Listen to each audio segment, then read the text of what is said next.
Spoilers ahead. You were warned, dummy. So, I've never played a Final Fantasy game in my life. And with the release of FF7 Remake, I thought that it would be a good time for me to get into the series. The hype surrounding this game is ridiculous. So my plan was to... Wait. Where the hell were we? Stars. Oh, right. So the last time we were here, we were trying to figure out how to implement the Raccoon City Police Department in Jill's section. But we decided to cut it because Capcom can't make a map. So let's just continue from where we left off. If you have no clue what the hell is going on, go watch part 1 right now. What are you even doing here? But if you're too lazy to do that, well, here's the gist. We added a bunch of gameplay elements in the beginning, turn it into a big tutorial section, with even a boss fight at the end. And now we find ourselves in the part where I like to call the demo. So the part where Jill meets IMUBCS platoon leader Mikhail Victor is where the demo for this game begins.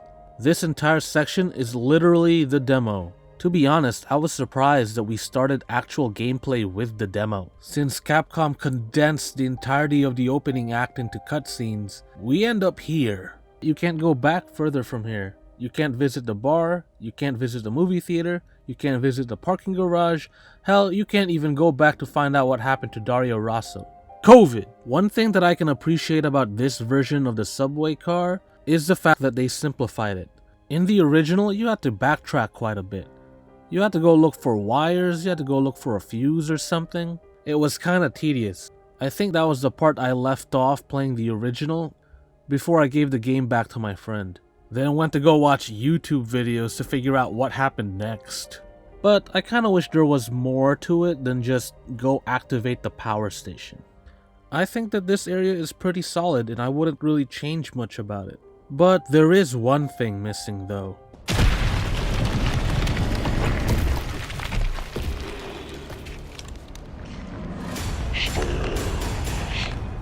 One of the problems I have with Nemesis is that he barely shows up. Here's a funny thing I noticed. Almost everyone who played the demo grabbed the fire hose last.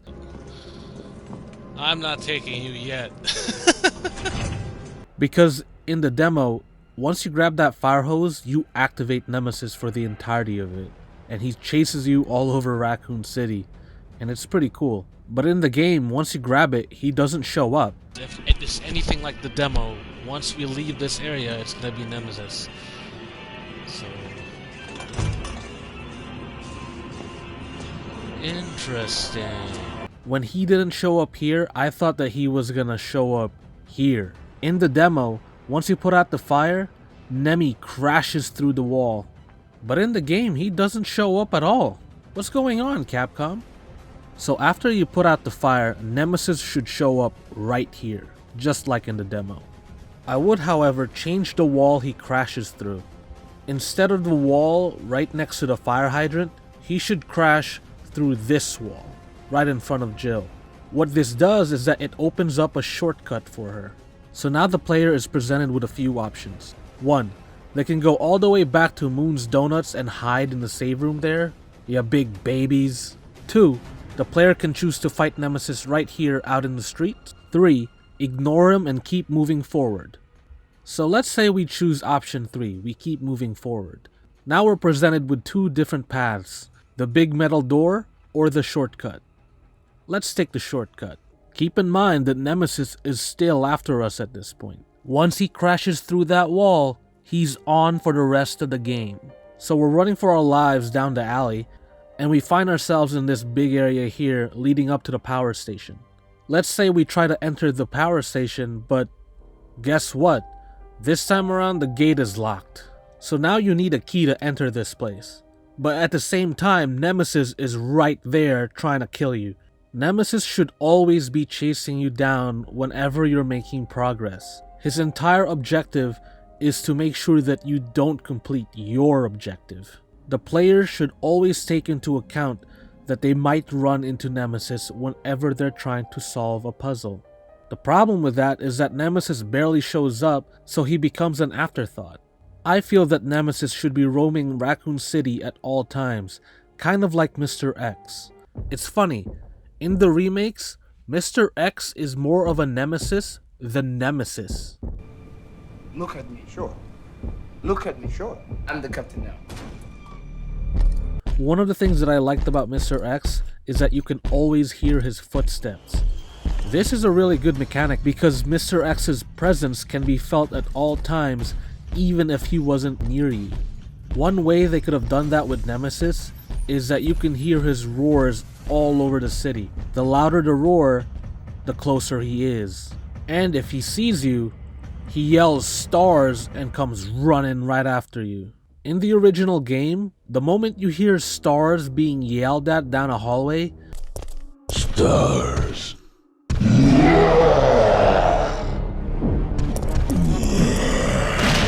even if you're not looking, you know Nemesis is already chasing after you. I think that it would be really cool if Nemesis roamed Raccoon City in a slow manner just like Mr. X. But the moment he sees you, he yells stars and comes charging right at you.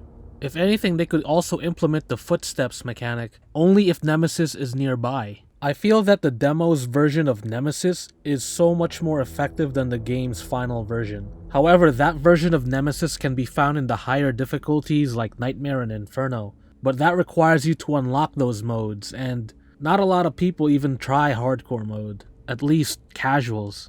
So the gate to the power station is locked. Great, now you need a key. But you also need to avoid Nemesis, so you decide to run back through the shortcut and enter the metal door. Then you find out, hey, this is a save room, awesome! And look, some bolt cutters. But did you know that Nemesis can actually enter this save room? It's pretty sick. Surprise, motherfucker. This is what I've been asking ever since this game was announced. I wanted Nemesis to be able to chase you into save rooms. Well, at least one. One of the things I noticed was that there was way too many save rooms in this game.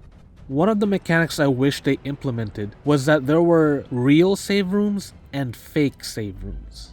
Real save rooms are rooms that Nemesis cannot enter, while the fake ones are rooms that he can enter. This forces the player to think very carefully about their next move. They should always be asking, am I safe in this room? This is a survival horror game after all. This genre is all about making the right decisions. Another cool thing could be that Nemesis destroys typewriters in these fake save rooms. You can still use the item box, but now you can't save. A lot of people really abused the save rooms whenever they were being chased by Mr. X in RPD. So I think that this would be a really good way to switch things up. Nemesis walking into these fake save rooms and destroying typewriters should be some sort of punishment to the players who rely too much on save rooms to save their butts. The fact that there's no ink ribbons in this game, this should be a good trade-off. You also have a bunch of other tools that you can use to save yourself. First of all, you have the dodge. It literally trivializes most encounters with Nemesis. Also, you can use the environment to slow him down. Since you have all of these tools available to you, save rooms shouldn't be your end-all be-all.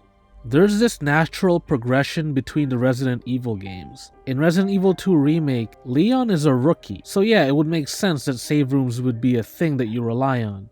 But Jill is a veteran. She's faced tyrants before, so she knows how to deal with them, so she shouldn't be afraid to throw down with Nemesis. Well, at least with this version of Nemesis. I mean, one grenade just downs the guy. Damn it, Nemesis, why are you such a pushover in this game? Look how they mess with my boy. If you use a grenade in tandem with the environment, yeah, sure, one grenade will do the trick. But if you're being chased by Nemesis, it should at least take two. And whenever you're engaged in an actual boss fight like the flamethrower sequence, then yeah, it should take more than one or two grenades. It should at least take three. The problem with this game is that the enemies don't really pose that much of a threat. Zombies can be avoided. Hunters can be downed with one grenade, just like Nemesis. You barely see the dogs.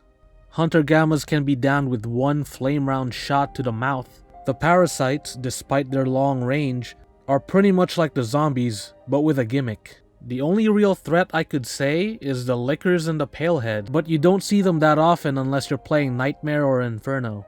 Nightmare and Inferno zombie Brad is a lot scarier than Nemesis. Jesus, die, Brad. Oh, he refuses to die. So much so he comes back later.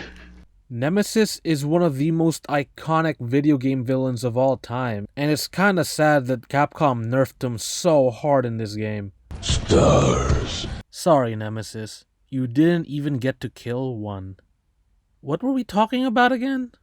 Oh right, the power station's locked. There's a reason why I want the power station gate to be locked, and that's because I feel that every area should be unlocked through the use of a key item. Now I know I mentioned that I found the original's backtracking a little bit tedious, but considering that the map in this game is smaller than the original's, backtracking shouldn't be that much of a problem. Let's just say that you've lost Nemesis for the time being. You're making your way down the alley, and you find a door to the garage. You try to enter it, but it doesn't open. It's locked. So you decide to enter the metal doors instead, you know, the save room with the bolt cutters, and you enter the garage through that way. So you enter the garage, and there you find Murphy. Oh! What the fuck? Oh man, yo, this dude got murked. Yo, Nikolai's a savage. I love how they introduced Nikolai in this game. He's just so cartoonishly evil. After the cutscene, now you're free to explore the garage. Remember that door that you can't enter through?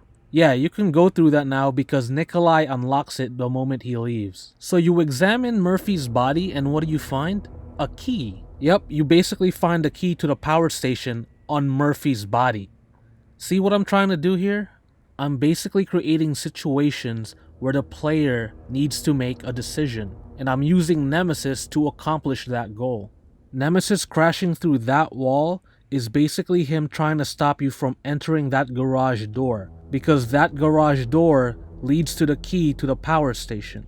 If you decide to go into the save room the moment he crashes through that wall, he follows you inside, which forces you to run away. And if you go down the shortcut, you just discover that, hey, I can't get to the power station because I need a key. So now the player is put in a constant state of making decisions on the fly. And that is thanks to an aggressive Nemesis. It's kind of like this moment from Resident Evil 2 Remake. When Leon grabs the tool from the club door, Mr. X is scripted to show up no matter what to stop you from using that tool. Nemesis should be doing the same. Except this time, he's always getting in your way before and after you've grabbed the tool. So now you're at the power station. You find your save room here, and now you have to activate all the sub-generators inside this maze. This part of the game was always the most tedious for me, and that's because of these Deimos enemies, or spiders as I like to call them. And yes, I know these aren't the spiders in Resident Evil lore, but they look like spiders, they act like spiders, so they might as well be spiders. I didn't really mind having the big tarantula spiders to be cut from the game, because they weren't really all that scary. The only time that I've ever been scared of those spiders was through this jump scare in Resident Evil 1. Actually, looking at Resident Evil 1 and how they introduced the spiders, it's kind of like how they introduced the Deimos in Resident Evil 3 Remake. I also like how they basically turned these enemies into face huggers. Alien references! The only special thing about spiders is that they poisoned you and it required you to use a blue herb. But blue herbs are non-existent in this game. But I kinda wished they used blue herbs to get rid of the parasites instead of green herbs. I think the only reason why blue herbs aren't in this game, and that they're not associated with this enemy, is because you don't get to see this enemy anywhere else in the game. And it's odd. Usually when you introduce a new enemy, they're sprinkled throughout the rest of the game. But with these things, they don't show up at all after you completed this part. Not even at the warehouse. Anyways, I don't think I'd change this area much. I feel that this is a pretty solid area as well. But I will add one thing. Once you've activated all the generators and you make it out of the maze, it would be really cool if you had to fight one big giant Deimos that looks just like a Resident Evil 1 spider, just to make hardcore fans happy. It'll be like a mini-boss. I thought that was gonna happen, to be honest, considering that this is a nest and all. Plus a queen spider is a good opportunity to add a little bit more alien references. Oh my god, shut up! Another thing that I would have added is a small puzzle after you've completed the generators. When I saw these 4 screens, I thought that's what we were gonna get. But Jill just activates the power station through a cutscene. I feel that adding a puzzle here would make destroying that spider nest very rewarding for the player. Plus it would add more puzzles to the game. I feel that's the reason why a lot of people didn't feel that this was a Resident Evil game, because of the lack of puzzles. So yeah, make this cutscene a puzzle. There's also one more thing in this area that I need to talk about. The lockpick. Now I know that the first thing everybody did was use this thing to unlock every lock in Raccoon City. And you all did that before entering the spider den. I know you did it, cause I did it too. I am a master of unlocking. Give me 1 second. The fact that the lockpick had unlimited use made it easy for the player to loot Raccoon City in such short time. So what I would have done is make the lockpick a limited use item, just like the knife in Resident Evil 2 Remake. You should be able to unlock at most 3 items with the lockpick before it breaks. Because now you're making choices again. Which lockers should I unlock? Actually, I would have introduced the lockpick early on in the game. Maybe you acquire your first lockpick at the liquor store, and maybe you unlock your first locker there. And then once you reach the subway station, you are free to go use that lockpick's remaining 2 uses on whatever lock that you choose. And then it breaks. So now you're looking for another lockpick. It gives you more reasons to go explore the city. I feel that the lockpick was the reason why we blasted through Raccoon City in such short time. The fact that it was an unlimited lockpick, you can just go unlock all the things that you need to, and then don't worry about it for the rest of the game. Oh, this is my new best friend. But if it was a limited use item, then it will give you a reason to come back to this area later on, which adds to gameplay time. Would you look at that? Maybe after you beat the game and enter the shop, then you can buy yourself a Stars Edition lockpick that has an unlimited use. You get the option of buying a lockpick and a bolt cutter here anyway, right? So in the shop you can buy yourself a lockpick and a bolt cutter. This way you can just speedrun a game if you need to. Which got me thinking, what if the bolt cutters were limited use as well?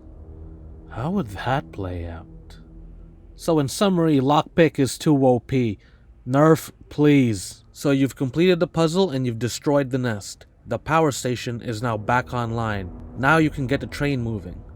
Which means now you have to go back to the Kite Brothers building. But who should appear to stop you from doing that? Oh, you gotta be kidding me. Stars. Yup, you guessed it, this guy. This is actually your first chase sequence with Nemesis in the actual game. But let's turn it up a notch. Let's turn this sequence into your second boss fight with Nemesis. Let's say that before he crashes through the wall, the fence full of zombies crashed down right in front of you, blocking your way. So you're now forced to clear a path. But before you could do that, Nemesis crashes right through and blocks your path even more. So let's just say that you're stuck in this area for a boss fight.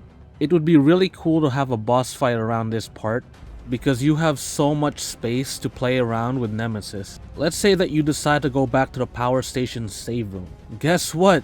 Surprise! It's a fake save room. Nemesis can chase you inside.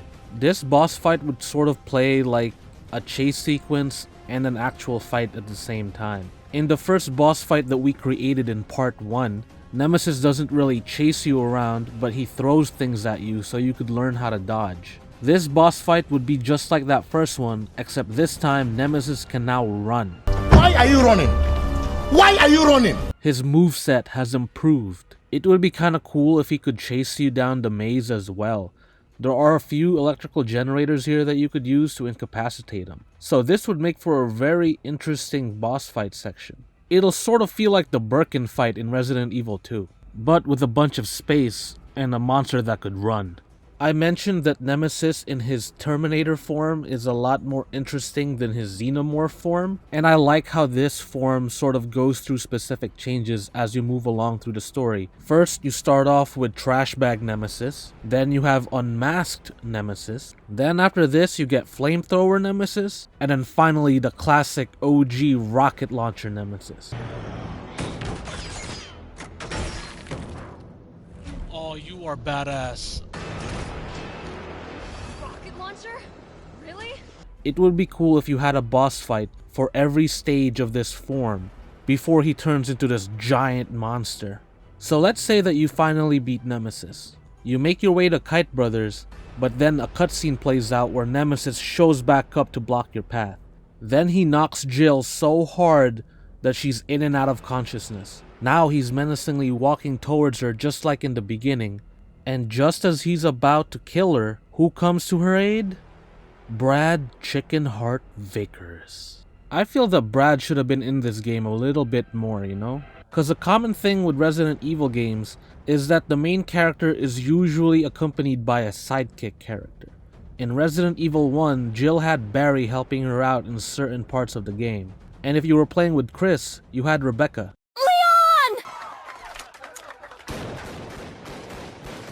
So Brad helping you out here would feel very Resident Evil-like. So in this cutscene, he's able to bring down Nemesis with a grenade launcher or something, and he drags Jill to safety. Let's just say that there's a door nearby, like around here maybe. Remember, Jill got hit pretty hard, so as Brad takes her to safety, she just knocks out. Fade to black. Hey, you made it to the end of the video. Nice. We're gonna call this a wrap on this video. Even though that this is a very short game, there is a lot to talk about. So in part 3, we're going to discuss how we could have implemented Raccoon Park back into this game. So keep an eye out. Thanks again, guys.